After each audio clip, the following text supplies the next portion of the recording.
In the year 2347, humanity had reached the zenith of its technological prowess. The stars were no longer distant pinpricks of light but destinations connected by vast networks of wormholes and faster-than-light drives. Empires rose and fell across galaxies, their fates decided not by diplomacy or trade, but by warships bristling with weapons capable of reducing planets to molten cores. Amid this cosmic chaos stood a vessel that defied logic. The Invincible Tide Asterisk. It was a battleship so massive, so advanced, that it should never have been built. Its design violated every known principle of engineering, economics, and even physics.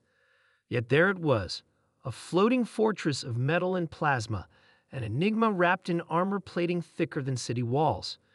No one knew who commissioned it or why. Some whispered about a rogue admiral driven mad by ambition. Others spoke of alien blueprints smuggled from forbidden worlds.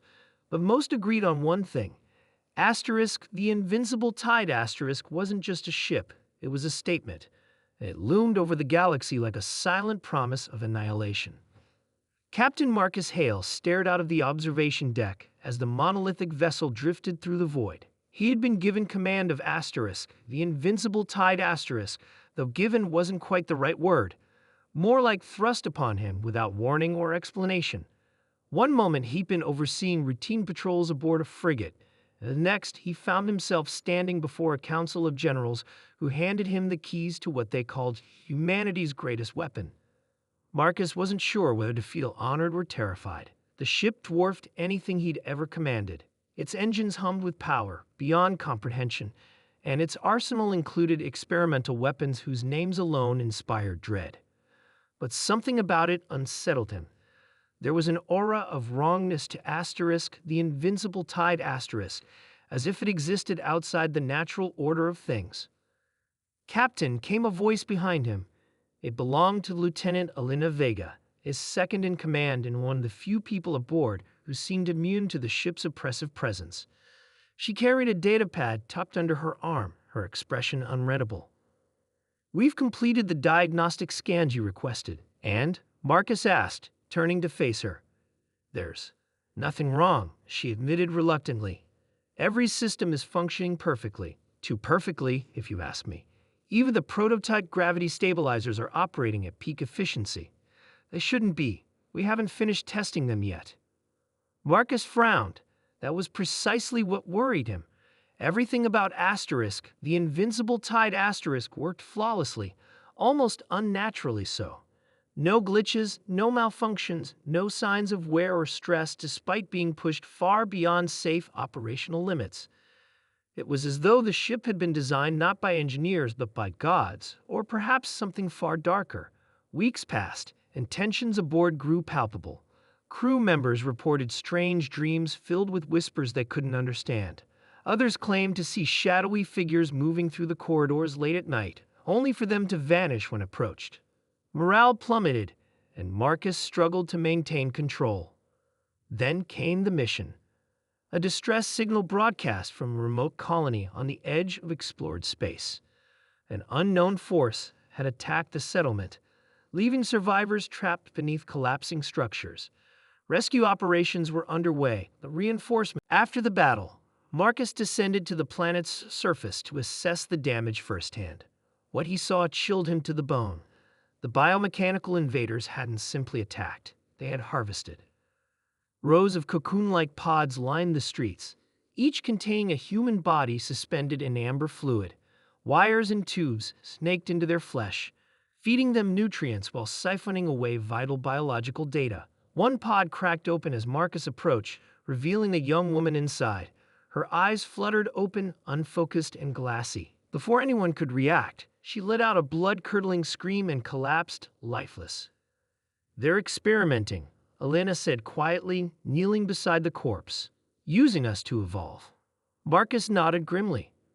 Whatever these creatures were, they weren't just invaders.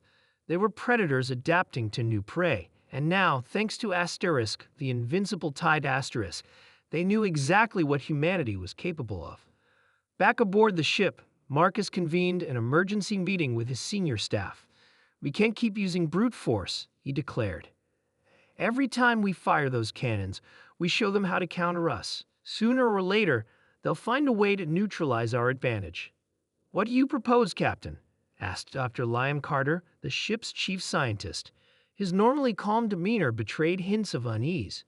We can't exactly negotiate with them. No, Marcus agreed, but maybe we don't need to fight them directly. We need to understand them, to figure out where they came from and why they're here. Against protests from nearly everyone present, Marcus ordered a small team to infiltrate one of the biomechanical vessels. Armed with cloaking devices and portable scanners, they would gather intelligence while avoiding direct confrontation. If successful, they might uncover a weakness that didn't involve leveling entire cities. The mission proved both harrowing and enlightening. Inside the alien craft, the team discovered evidence of a hive mind controlling the swarm. More disturbingly, they found traces of human DNA woven into the very fabric of the biomechanical organisms. Somehow, the invaders had integrated captured colonists into their collective consciousness, turning them into living components of their war machine. When the team returned with their findings, Marcus made a decision that shocked even himself. He ordered Asterisk, the invincible Tide Asterisk, to retreat, not because they were losing, but because continuing the fight risked escalating the conflict beyond recovery. Instead, he proposed a daring plan. Use the ship's unprecedented stealth capabilities to track the aliens back to their origin point. It took weeks of careful maneuvering, but eventually they arrived at a desolate moon orbiting a dying star. There, nestled within a crater larger than some continents, lay the aliens' central hive. Towering spires of pulsating flesh stretched toward the sky, emitting low-frequency vibrations that resonated deep within the crew's bones. "This is it," Marcus said, staring at the monstrous structure on the view screen. "Our best shot at ending this." With precision timing, Asterisk, the invincible Tide Asterisk, unleashed its full payload directly into the heart of the hive. Explosions rippled outward, consuming everything in their path. When the dust settled, the moon was little more than a barren wasteland. Victory came at a price. Though the biomechanical threat had been eradicated, questions remained. Who or what had provided the designs for Asterisk, the invincible Tide Asterisk? Why did it seem to anticipate the needs of every battle before they began? And most importantly, why did Marcus sometimes catch glimpses of shadowy figures watching him from the corners of his vision? For now, those answers eluded him. All he knew was that Asterisk, the invincible Tide Asterisk, still stood, a monument to humanity's ingenuity and perhaps its hubris. Whether it would protect or destroy remained to be seen, and somewhere, deep within the ship's labyrinthine corridors, the whispers continued.